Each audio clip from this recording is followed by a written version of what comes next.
Go ahead, questions for Coach Tanner? Ray, does this feel any different than that run of 3 straight that you guys had? Does this feel vastly different? Well, it feels a little bit different. You know, that's one of the mistakes I made in my coaching career is going to Omaha 3 times in a row. You're not supposed to do that. You're supposed to spread them out. And you know, although it hasn't been that long, I've been reminded quite often that it's time to get back. So it feels good. This team just battled. I'm not sure that, you know, we're one of the better teams in the country. I know that now on paper we're in the top 8, but I don't know that that's who we are. But we got some good players. They've enjoyed each other's company. They work hard. They play hard. They all get mad at me at the same time. You know, they let me pass at the same time. They're really been good to deal with. I take guys out. I put new guys in. You know, they handle it. You know, Ebert's been sitting there for a long time. He goes in today, gets a hit. You know, I had to take Wingo out today and didn't work out too good. But, you know, you talk about it sometimes about really putting the team first, but this group has been able to do that. They like to win, and they fight till the final out. And, you know, it's a classic finish for us today. You know, really, that last inning, you know, 2 outs, nobody on. Jackie gets a walk, Adrian gets on, and you know, and then Walker hits one that he'll remember forever. So, just proud to be a part of this group. The confidence you have in your bullpen, how much did that play into effect when you yanked Dyson in the second? Well, that's not the way we want to do it. We like our bullpen, but we don't like them that early. We like to, you know, get 4 to 6 innings out of our starter, and then you feel like you're okay. Coastal was able to do exactly the same thing. I think that's one reason they've been so good. Yeah, they've had Mayo out front and Wheeler out front all year. We've had Dyson and Cooper out front. After that, they've used a lot of guys, mixing and matching. We've used a lot of guys, and both of us have been successful. They've won a few more games than we have, but you don't want those starters shutting it down too early. Dyson was just not good today, and we were fortunate enough that we scrapped and battled and got enough runs. To be clear, so early because when he's been off this year, he tends to give up a lot of runs, and you didn't want to have an explosion out there with him? Well, I didn't like the way it was going, and I thought that the wheels were going to roll faster at that point. So I said, no, we got some guys down there that we haven't used. We're going to try to make it happen. And as you know, we've used Mata periodically this year where he sneaks it through the 5th or 6th inning for us. And then we try to finish it in there. We weren't able to get him that long today, but we just had enough to finish. My president asked me, did you have anybody left in the bullpen? And I said, we've still had a couple of guys down there. We had Belcher and Bangs down there, but it worked out great for us. Did you really say that to Adrian, you know? Well, what I said to him after Jackie got on, I said, Adrian, you got to have a quality at bat here. We can't hit a 3-run homer if you're not on base. And I said, you know, just get on base. Let's see what happens here.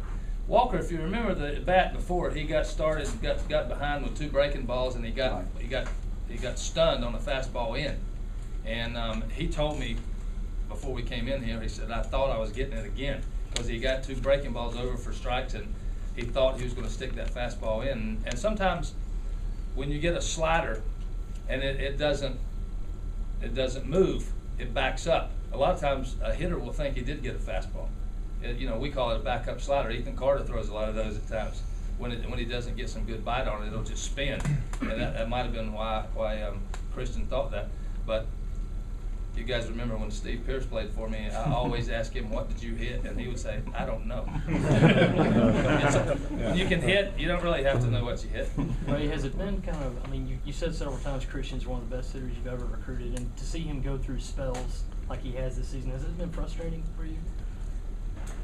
It has been frustrating for me. I don't think that, and I said this, and you know, I jinxed him, I guess, but in fall practice and in the preseason, nobody has been as good as he was. Nobody, you know. And I've had some guys in the big leagues right now. I just never had a hitter be that consistent. Balls in, balls out, down in the count, up in the count. He sprayed it all over the field, and it just came natural for him. And you know, I probably spoke a little bit too soon, and he started the year, as he said, really good, and then he hit a wall and sat on the bench for a while. And I probably was tough on him. I was tough on him. I was probably too hard on him. And you know, he kept battling, and he got back in there, and he's been pretty good. I mean, I think he leads our team in batting average in SEC play, which is not an easy task for a true freshman. And he's sitting over 300, some RBIs, and probably close to double digits in home runs. Well, not that close. The one today we'll count him a little extra. But he's a special player, and certainly couldn't have come up any bigger than he did today. Ray, can you talk about, I mean, it kind of lost in the middle of all this offense is the job Matt Price did for you yet again. Well, he yesterday was just phenomenal. I mean, you know, we're sitting here, we won, and we get a chance to go to Omaha against a team that, I mean, they could be sitting right here in the same position. We had that 8th inning where they had the bases loaded, and today they led the whole day. Really, Matt Price was the guy that, you know, 3 innings that he shut it down and gave us a great chance to win. He was really special, and I asked him last night, you got a little bit in your tank today? He said, I got some, I'll let you know when we get to the park. So after he loosened up, he came in and he said, I got a little bit. I said, how much you got? He said, maybe 2.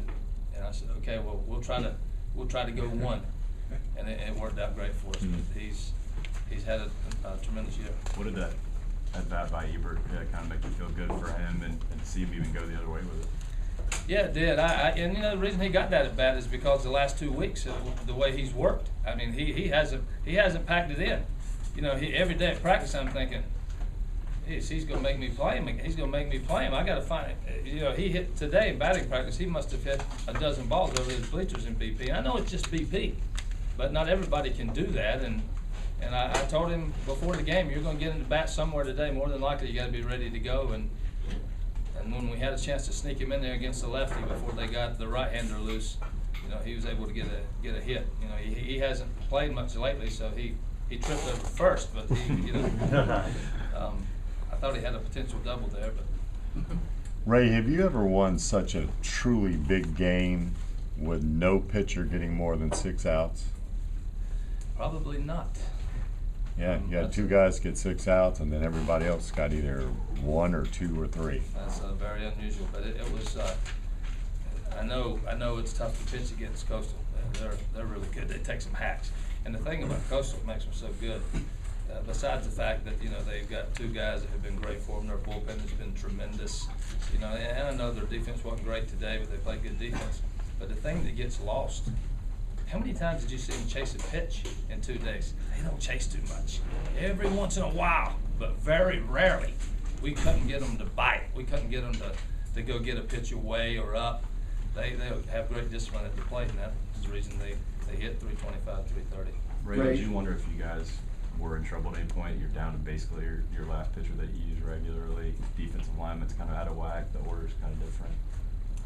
Maybe when Witt hits into that double play, do you go, maybe this isn't our day? Well, it didn't feel good the whole day. I mean, we were playing uphill the entire day, so it was a tough day for us. I just kept saying in the dugout to our guys, you know, we get the tie and run to the plate, got the tie and run in the hole, and you know, and a lot of those guys were trying to fight in there, and that's the only thing you can do when you have a day like that. You can't let it go. You gotta keep plugging and hope, you know, you get a bloop, you know, and somebody hits one in the gap or whatever to keep you going. But it was certainly a tough battle, and 2 outs, nobody on, and we're able to win the game. Coach, as consistent as your program has been, I think it's 6 SEC teams have gone to Omaha since